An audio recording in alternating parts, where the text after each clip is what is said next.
पर रहलू रहे ठाखानी। कौना चौकिया के खाए लगलू आटा ए सखी हो गइलू पाठा। कौना चौकिया के खाए लगलू आटा ए सखी हो गइलू पाठा। गोरा मेले के सोया होरलिस पिया वेले, गोरा मेले के सोया होरलिस पिया वेले। देवरा डाले मुँह में तूर के फारा थाए सखी हो गई नी पाठा। हो देवरा डाले मुँह में तूर के फारा थाए सखी हो गई नी पाठा।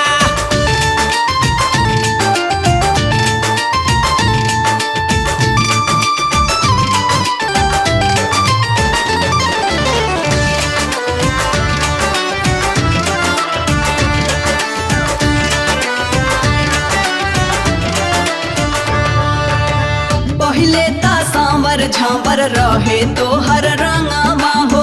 कौना की रीम से निखर गइल अंगमा हो। बोला अरे बोला बोला।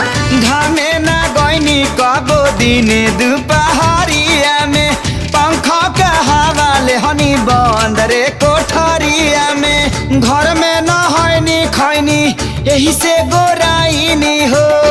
चुमा राजा जी के लागे नहीं खाता ए सखी हो गईनी पाठा।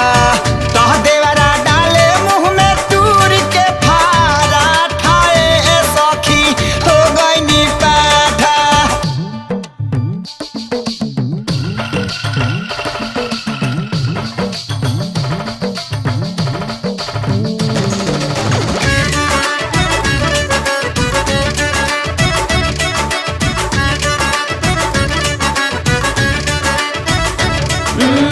नैहर में चुपा रहलो जैसे बिना मुंह के।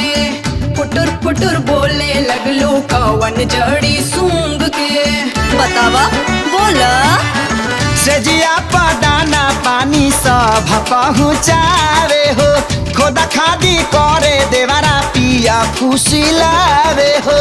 करे ठिठोली हमसे छोटकी नदिया हो। हंसे बोले के तपर गईल घाटा ए सखी हो गईनी पाठा। देवरा डाले मुँह में तूर के फारा ठाए सखी हो गईनी पाठा।